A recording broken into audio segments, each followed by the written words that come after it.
So, your deadbeat mom racks up a ton of debt, right? Instead of, I don't know, getting a job, she sells you, her own daughter, into a televised death match run by Space Amazon to pay it off. Live streamed. People betting on your head. For heaven's sake, that's the premise, not a direct quote. Can we at least attempt a modicum of structure? We're discussing Ava Reid's Fable for the End of the World, a young adult dystopian novel exploring themes of My mom sucks. So bad I'm gonna make out with my killer robot. It's Hunger Games, but make it Sapphic and crank the misery dial to 11. The author even admits it. It's an homage, not a carbon copy. There are nuances regarding late-stage capitalism, climate catastrophe, the ethics of nuance. The main girl, Inisa, is literally being hunted by a cybernetically enhanced assassin named Melanogue, who's basically RoboCop Barbie with PTSD, and they start getting heart eyes for each other mid-chase. While people are watching and leaving comments like "Own ship it" or "Finish her." That's not nuance. That's Tuesday night on the internet. Must you reduce everything to crass hyperbole?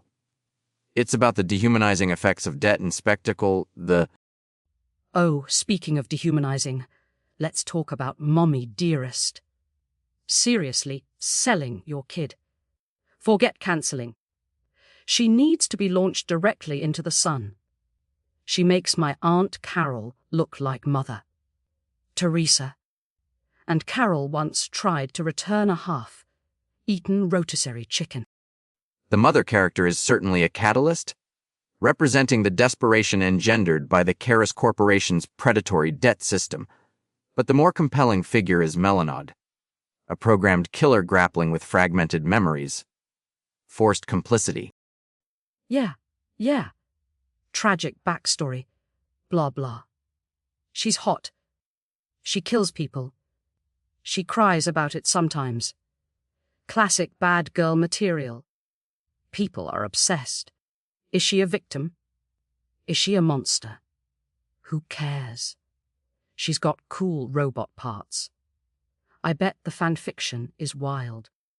Probably involves charging ports and... Must we speculate on the intimate cybernetics of fictional characters? Inisa, the protagonist, displays remarkable resilience, using her taxidermy skills to survive. That felt somewhat contrived. The whole thing is contrived. Girl falls for the cyborg trying to shank her. That's not resilience. That's Stockholm Syndrome with better cheekbones. And don't get me started on the writing.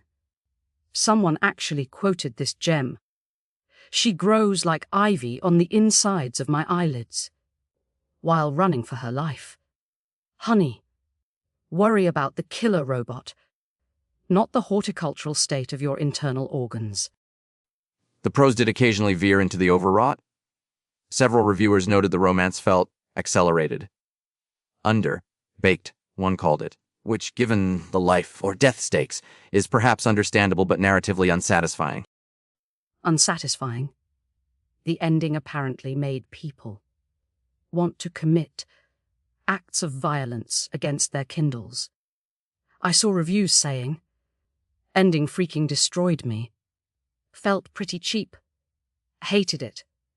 Lacked closure. And my personal favourite, that Melanogue basically ends up a well. Let's just say a mind-controlled companion. Yikes. The ambiguity of the ending is divisive. Does it signify nascent hope, a crack in the system? Or is it a bleak confirmation of Keras's total control, rendering Melanogue little more than a compromised asset? It asks the reader to contemplate. It asks the reader if they wasted 10 hours of their life. We got a listener email.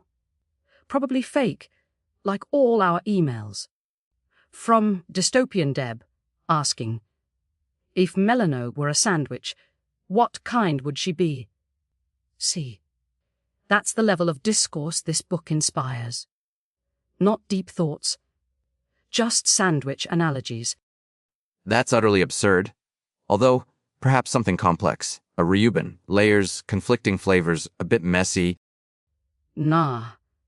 She's one of those ridiculously overpriced paninis that looks amazing, but is kinda empty inside and falls apart halfway through.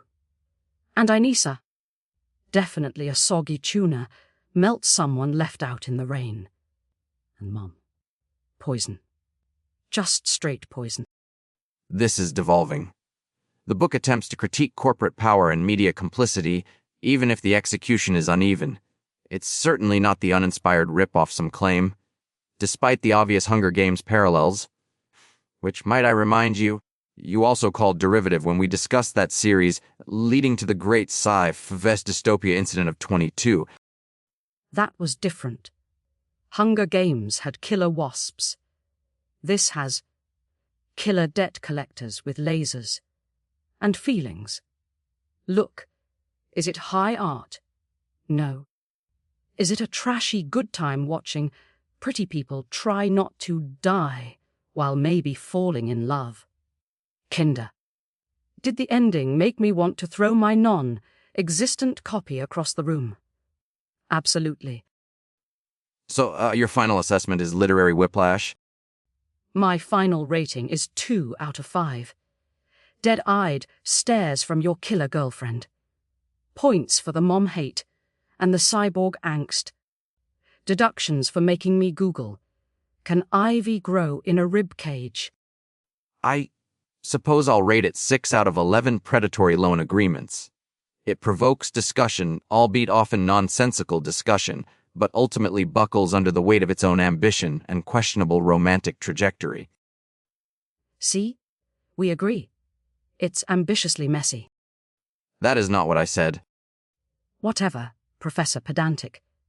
Next week, folks, we're tackling a real mind-bender, Chronicles of the Sentient Spatula. Breakfast is served.